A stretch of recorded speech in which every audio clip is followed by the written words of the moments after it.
Hi guys and welcome to my channel. I'll be making some stew mackerel. So let's get started. Here I have my pan with some water. I'm going to add some salt, give it a stir to dissolve the salt, and then I'm going to go ahead and add my fresh mackerel. I went ahead and washed this bad boy with some lemon, and now we're going to go ahead and prep the rest of the ingredients. Here I am going to prep my onion, garlic. I have some celery leaves, some green onion, red pepper, salt, tomato paste, tomato cube, tomatoes, and lemon, and of course some oil. Now that our fish is steaming up nicely, we're going to go ahead and remove the foam because that's all the impurity from the fish. We're going to go ahead and give the fish a flip to make sure the other side is cooked evenly, and then the fish is done. We're going to go ahead and remove our mackerel. Now I'm going to come back and show you guys how I'm going to debone the mackerel. So now guys, I'm going to go ahead and take my fillet knife and run it along the backbone of the mackerel. And then I'm going to go ahead and insert the knife and try to lift the fillet off the bone. And what I'm pretty much doing is I'm just butterflying the mackerel. And now that I'm butterflying the mackerel like so, I'm going to go ahead and cut off the fillet itself.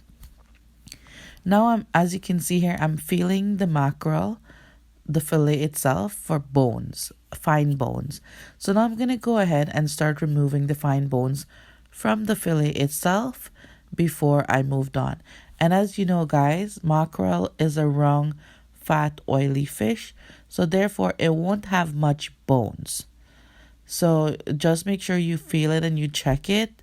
It wouldn't have too much bone. The bone is usually a part of the backbones, and then a little bit in the stomach, and then one single bone that holds all the flesh intact.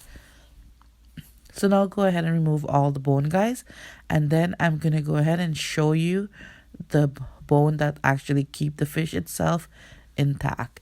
And then we're gonna go ahead and repeat the process for the next mackerel.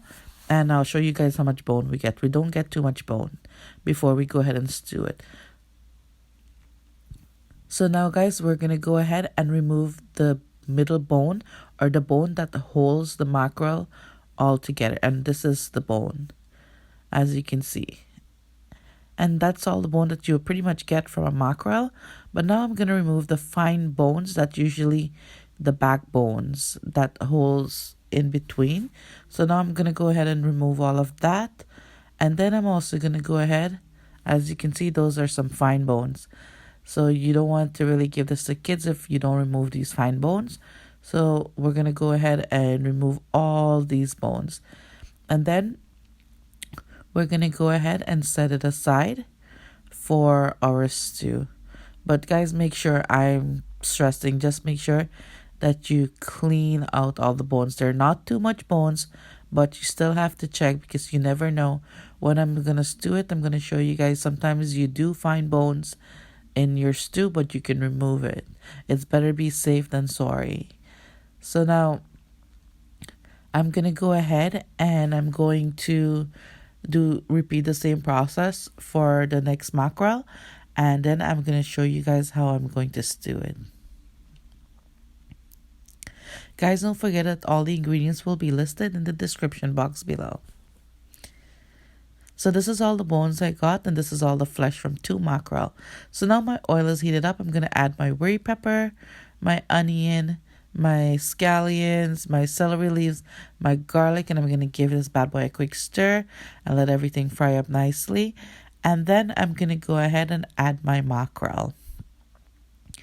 Once I add the mackerel, I'm going to go ahead and start give it a stir and try to break up the mackerel, the flesh itself, so that it can fry up nicely. Now we're going to go ahead and let this bad boy fry for about 5 to 6 minutes in the oil before I go ahead and add some black pepper. And then I'm going to go ahead now and see, guys, I'm removing another bone. I'm going to go ahead and add my tomato paste and give it a stir.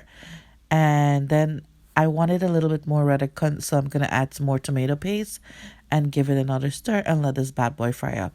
You can stop here, but I'm going to go forward. I'm going to add some tomatoes, and I'm going to go ahead and give it a stir. Now the tomatoes will break up and lose its own water. And now you're going to go ahead and add salt to taste. Then you're going to go ahead and give it a good stir, guys. And as you can see here, our tomato is starting to lose water. And now I'm going to go ahead and add my tomato cubes. And I'm going to let this bad boy fry up. And I'll show you guys when the oil will start flowing on top.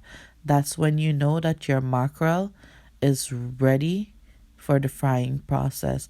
Right now, it's steaming away in the tomato juice, but I'll show you guys once it's ready for frying. So now go ahead and stir up your tomato cubes, and it's very liquidy at the moment. So as you guys can see here, it's starting to become very dry, and the oil is starting to flow on top. And now we're going to go ahead and squeeze some lemon juice into it. So I'm using 1 whole lemon in it, and you're going to go ahead and taste and adjust the seasoning. And as you can see here, guys, this is what the consistency you're looking for. All the liquid is gone and it's fried up nicely, and the oil from the fish and everything is left there. That's what you wanted. So now you're going to go ahead and serve this with some dal and rice, guys. And don't forget to subscribe and share. And until next time, stay safe.